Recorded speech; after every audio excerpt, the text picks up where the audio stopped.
Hello, everyone. Hi. How's it going? Do you all have a different approach once you know that, okay, we only have 20 episodes left, or 19, or whatever?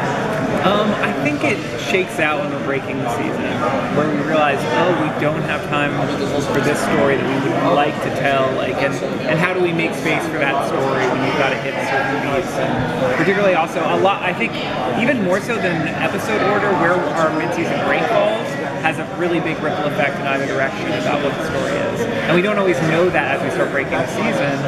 When are we actually going on hiatus there?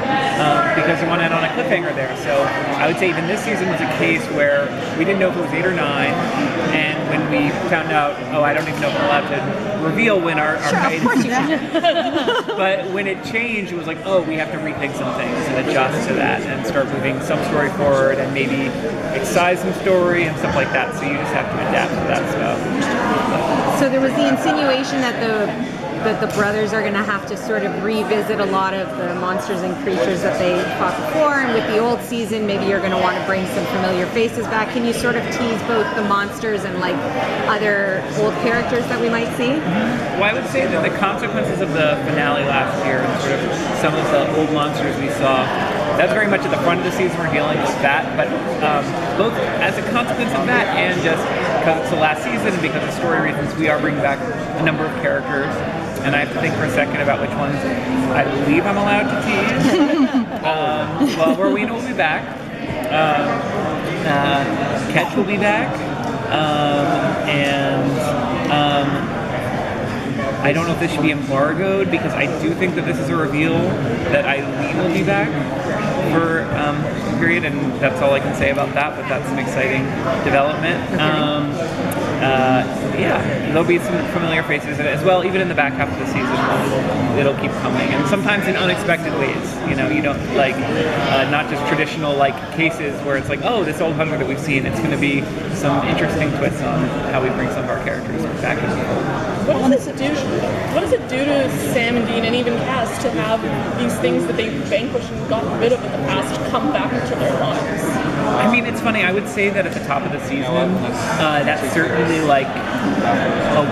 WTF thing for them to be grappling with. But I think it's almost like that's the fun of the first couple episodes, is that sort of taking on these familiar foes. But I think emotionally what's really hitting them more broadly actually in that run is the God of it all, and the fact that he's been pulling their strings for so long. What does it mean to be a hero when you don't have complete free will? And sort of them struggling with that is really sort of the question that they're really grappling with emotionally. And I think there's some interesting differences between how Cass is processing the finale and how Sam and Dean are processing the finale. For a lot of shows like this, kind of the natural emotional end to the series might be making the ultimate sacrifice for the greater good. But this is also a show where they've all sacrificed themselves for the greater good about 600 times collectively.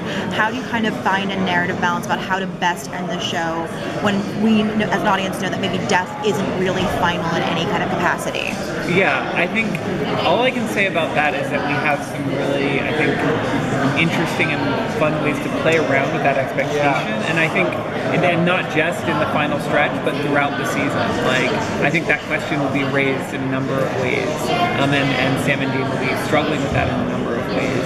And I think we're all very conscious as writers that this is not a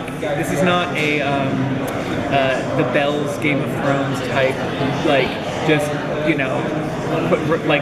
shove everyone's face in the mud kind of downer. It's a balance of pain and uplift that we have to hit perfectly, that feels fresh and doesn't feel like something we've done before. And I think we have some ideas that we're very excited about that I think will stick that landing for us. So I'm excited. How present of an antagonist will Chuck/God be? And is there a discussion of trying to really, can they kill him? Or do they debate trying to kill him? I think that will be grappled with in time. I think at the outset of the season, it is a little bit of a hands-off situation as far as I think I think Chuck kind of lit a fire and then walked away. And so it's at the top of the season, it's really our heroes, like cleaning up yet another mess, that Chuck left behind. And then we'll get to sort of the question of how do you beat a God, God in the first place, and we'll dive into that then.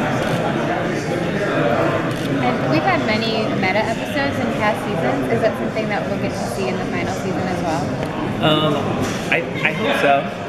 We still have, we're only up to a certain point in the run, but I think that because Chuck has become, in a manner of speaking, the big bad of the show, however that manifests, no spoilers, but I think I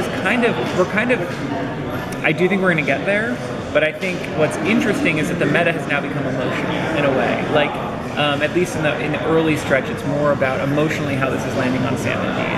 And so that sort of meta string pulling thing is less playful at the top of the season, and I think we'll get there in a big and some really interesting and fun ways, sort of more in the back half. Bringing a show like this to a conclusion is always difficult when you have such a passionate fan base, and I expect that, especially after everything that happened with Game of Thrones, it's a little scary. How do you navigate, or how are you navigating what the fans want and wanting to tell your own story?